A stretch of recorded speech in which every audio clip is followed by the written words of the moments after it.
PBNU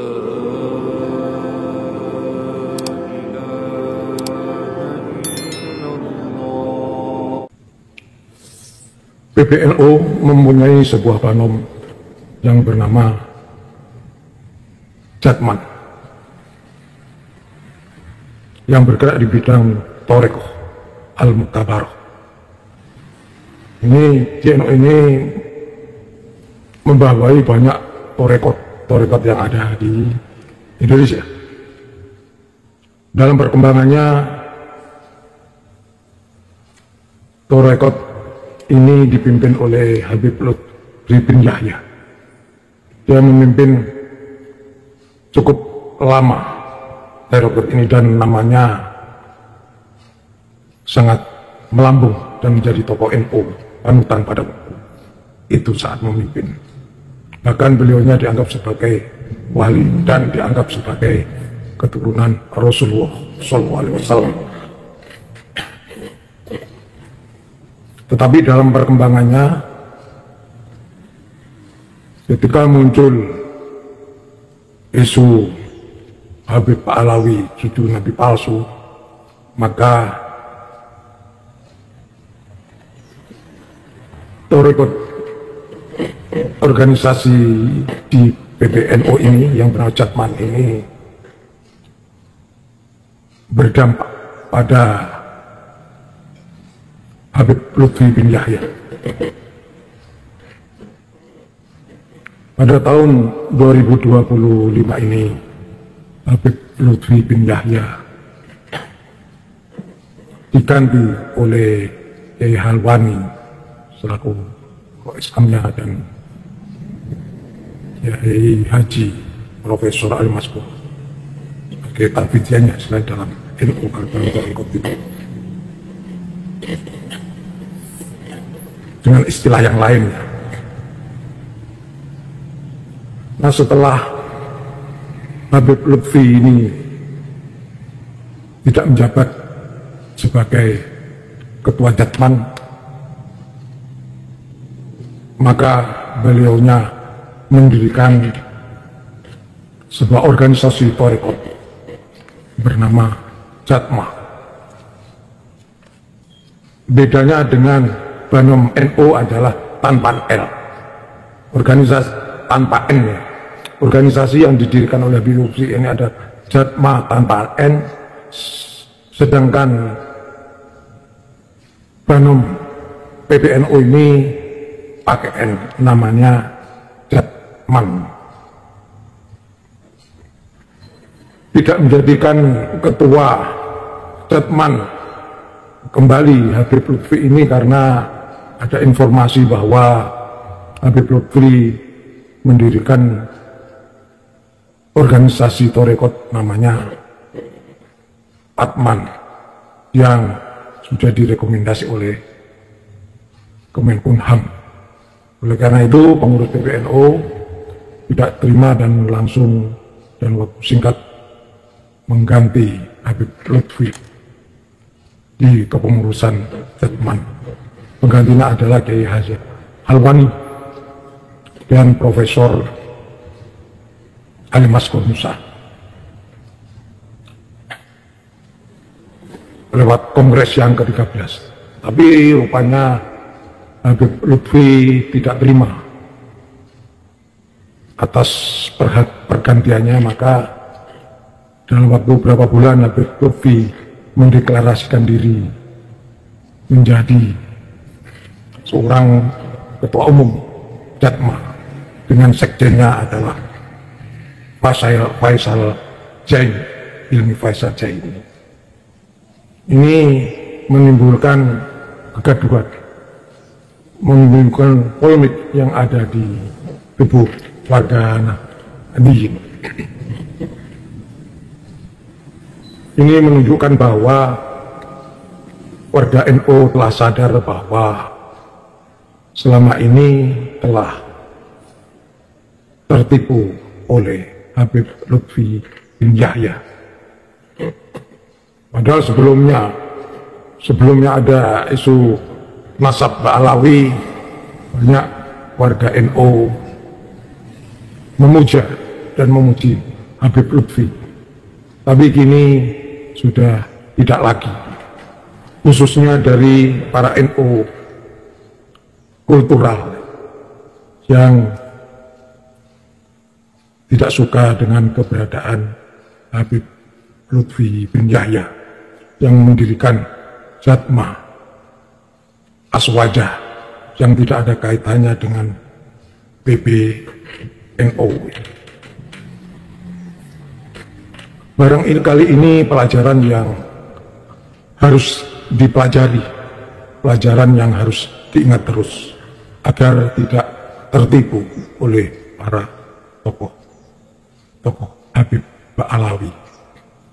Perlu diketahui bahwa pengkhianatan dari para Habib itu bukan hanya pada zaman Habib Lutfi bin Yahya ini berkhianat kepada PBNU dan warga NU dengan memberikan jatman, tetapi zaman dulu itu sudah ada seorang Habib, yaitu Habib Abdurrahman Az-Zahir,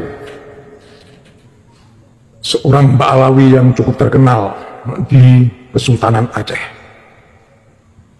Habib ini mengaku dirinya sebagai seorang keturunan Rasulullah, padahal ya tidak. Tetapi Kesultanan Aceh mempercayai bahwa Abdurrahman Az-Zahir adalah keturunan Rasulullah. Sehingga Habib Abdurrahman Az-Zahir ini dipercaya menjadi seorang penasihat Kesultanan Aceh. Yaitu waktu itu Sultan Mahmud dijadikan penasihat Aceh. Kemudian dijadikan sebagai panglima perang. Dengan cara-cara yang licik, Habib Abdurrahman Az-Zahir ini mampu mengelabui Sultan Mahmud di Aceh, sehingga dia berhasil meraih jabatan sebagai penasihat. Seperti Habib Lutfi pernah menjadi penasihat Presiden Jokowi. Keberadaan Habib Abdurrahman Az-Zahir ini di Aceh itu ada sebagian ulama-ulama yang tidak percaya dengan Abdurrahman Az-Zahir, dianggap sebagai pembohong. Tetapi Sultan Mahmud yang kala itu memimpin kerajaan Aceh tak bersikukuh untuk mempercayai Abdurrahman Az-Zahir selaku penasihat dan diutus ke Kesultanan Turki. Kemudian Abdurrahman Az-Zahir dijadikan sebagai panglima perang melawan Belanda. Tapi apa yang terjadi ketika Abdurrahman Az-Zahir menjadi panglima perang? Bukanlah kemenangan yang dimiliki, tetapi kehancuran tentara, prajurit Sultan Aceh. Banyak yang menjadi korban tembakan meriam oleh tentara Belanda dan Rondo Ireng yang dikirim ke Aceh. Memang sengaja prajurit-prajurit itu dihadapkan kepada moncong meriam dengan harapan prajurit Aceh meninggal semua, dan faktanya meninggal semua. Nah, dari sinilah akhirnya diketahui bahwa Abdurrahman Az-Zahir ini berkhianat kepada Kesultanan Aceh. Nah, ketika akan dikejar dan dibunuh, maka Abdurrahman Az-Zahir ini lari ke pihak musuh kerajaan Kesultanan Aceh, yaitu menghadap pemerintahan Belanda untuk mencari perlindungan. Dan Belanda mengucapkan terima kasih kepada Habib Abdurrahman Az-Zahir ini yang telah berhasil menghancurkan tentara-tentara Kesultanan Aceh. Nah, orang-orang Aceh marah karena ternyata Habib Abdurrahman Az-Zahir adalah seorang penginat yang mengaku sebagai keturunan Rasulullah. Nah, pada waktu itu Sultan Aceh tidak tahu bahwa Habib Abdul Az-Zahir ini disusukan ke dalam Sultan Aceh untuk menghancurkan Sultan Aceh, karena pada saat awal penyerbuan Sultan Aceh mengalami kekalahan. Nah, dengan masuknya Habib Abdurrahman Az-Zahir ini, maka Kesultanan Aceh semakin lama semakin lemah dan banyak prajurit yang meninggal. Mengetahui bahwa Habib Abdurrahman Az-Zahir itu sebagai pengkhianat dan akan dibunuh oleh para panglima Kesultanan Aceh, maka Habib Abdurrahman Az-Zahir melarikan diri, meninggalkan Aceh dan mendapat pertolongan dari pemerintah Hindia Belanda, dipulangkan ke Mekah dan mendapat gaji selama hidup. Ini menunjukkan bahwa Habib Abdul Az-Zahir ini adalah seorang pengkhianat. Dan ini pula, sekarang di tubuh NU ini ada seorang yang bernama Habib Lutfi bin Yahya, yang sudah beberapa tahun menjadi pengurus PBNU sejak tahun 1980-an dan kemudian menjadi Islamnya Jatman selama beberapa tahun, sekitar 20 tahun. Kemudian keluar mendirikan Jatma. Ini menunjukkan antara Habib Abdurrahman Az-Zahir dengan Habib Lutfi bin Yahya tidak jauh berbeda.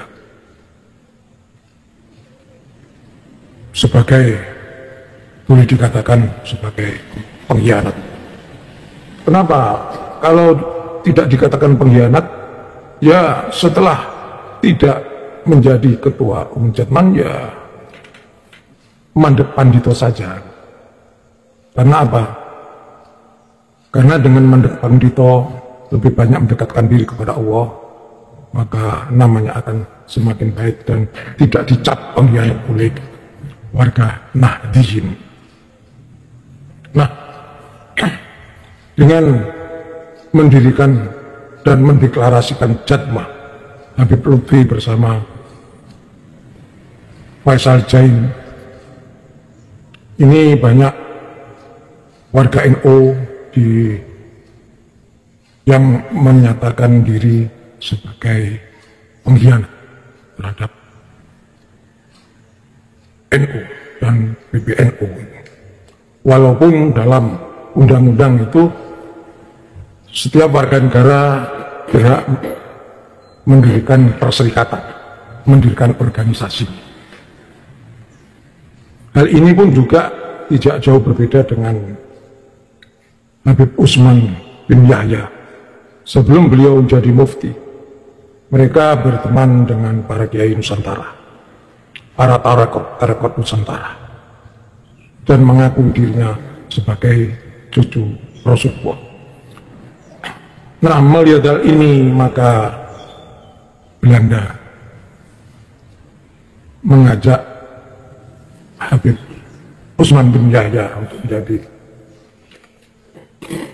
mufti Batavia. Sementara Belanda sebelum mengajak Kiai Haji Imam Nawawi Al-Bantani untuk menjadi mufti, tapi ditolak. Nah, sebelum ditangkap, Kiai Haji Nawawi Al-Bantani pergi ke Mekah untuk menghindari penangkapan dari Belanda. Akhirnya posisi mufti Batavia adalah diduduki oleh Habib Utsman bin Yahya. Sementara Kiai Nawawi Al-Bantani yang sejaman dengan Habib Utsman bin Yahya menolak untuk menjadikan mufti maupun wakil mufti, karena tahu bahwa ada upaya-upaya lirik dari pemerintahan Belanda, dan Kiai Nawa Al-Banteng tahu bahwa Habib Utsman bin Yahya dimanfaatkan oleh Belanda dan Habib Utsman bin Yahya bukan keturunan Rasul. Faktanya memang benar. Akhirnya apa? Habib Utsman bin Yahya diawali membuat kitab, tapi kitab-kitab yang dikarang adalah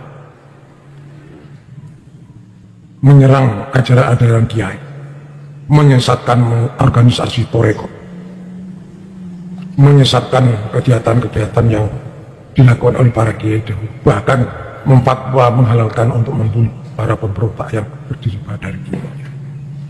Ini menunjukkan bahwa Habib Utsman bin Yahya telah berkhianat terhadap bangsa Indonesia. Dengan demikian, pada masa Kesultanan Aceh ada pengkhianat yang bernama Habib Utsman, Habib Abdurrahman Az-Zahir, dan pada masa pemerintahan Hindia Belanda di Batavia ada seorang Habib yang berkhianat kepada rakyat Jawa, rakyat Banten. Dan sekarang ini banyak warga NU menganggap Habib Lutfi bin Yahya telah berkhianat kepada PBNU dengan mendirikan organisasi Jatma. Bagi saya sebagai seorang sejarawan yang belajar sejarah Islam, sudah tahu bahwa gerakan-gerakan para Habib itu banyak tidak menguntungkan bagi para kiai Nusantara, bagi bangsa Indonesia, karena sudah berkali-kali melakukan pengkhianatan. Hanya saja di kalangan pengurus PBNU masih ada sebagian yang mengakui bahwa Habib Lutfi bin Yahya itu masih keturunan Rasulullah. Juga para Habib Ba'alawi itu dianggap sebagai keturunan Rasulullah. Di antaranya yang masih mengakui itu adalah Ketua Rois Am, Kiai Nadim Taul Ahyar, bahwa Ba'alawi yang adalah keturunan Rasulullah. Juga Gus Bahak tetap mengakui Habib Ba'alawi adalah keturunan Rasulullah. Perlu diketahui bahwa gerakan-gerakan Habib ini bukan hanya di tubuh NU, tetapi di Syarikat Islam, Syarikat Dagang Islam. Habib Utsman bin Yahya dan Habib-habib yang lain telah menghancurkan Syarikat Dagang Islam dan Syarikat Islam. Hingga kini Syarikat Islam tidak berjaya lagi seperti masa lalu saat dipimpin oleh Haji Umar Said Cokro Aminoto. Begitu juga Syarikat Dagang Islam yang dipimpin oleh Haji Samanhudi telah hilang gerakannya, hanya tinggal nama. Ya, hal ini tidak lepas kesalahan Kiai Haji Samanhudi yang menggandeng Habib Utsman bin Yahya dalam setiap acara. Dan Habib Utsman bin Yahya ditunjuk sebagai seorang Habib untuk berbicara di depan seluruh anggota Syarikat Dagang Islam. Apa yang terjadi selanjutnya? Syarikat Dagang Islam hilang, tinggal nama. Demikian juga Syarikat Islam pun penasihatnya juga dari Pak Alawi. Akhirnya apa yang terjadi? Syarikat Islam hanya tinggal nama. Kini Habib Pak Alawi masuk dalam organisasi Nahdlatul Ulama. Padahal pada sejak berdirinya hingga tahun 1970 tidak ada satupun pengurus, tidak ada satupun Habib Ba'alawi yang jadi pengurus.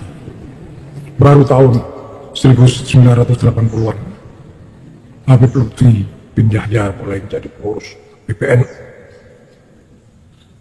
Kemudian pada masa sekarang ini, pada pemerintahan Widya, Haji Yahya Stakuf dan Rosam Haji Muhtawil Akhyar, ada 9 orang Habib Pak Alawi masuk dalam kepung PBNU.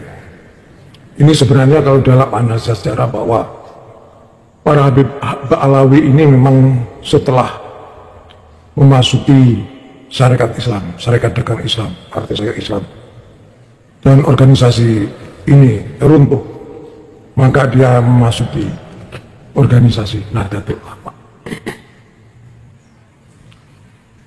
Dan sebenarnya masuknya Habib di tubuh PBNU sebenarnya mendapat dampak yang kurang baik.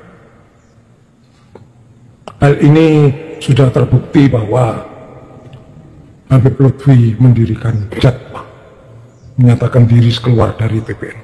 Ini menunjukkan bahwa ketika Habib Pak Alawi berada di PBNU ini bukanlah untuk membesarkan PBNU, tapi melakukan perongrongan secara halus. Nah, sekarang ini sudah terbukti nyata Allah telah membuka tabir aib siapa sebenarnya Habib Lutfi yang dipuji-puji sebagai seorang wali dan sebagai seorang petua sufi dunia.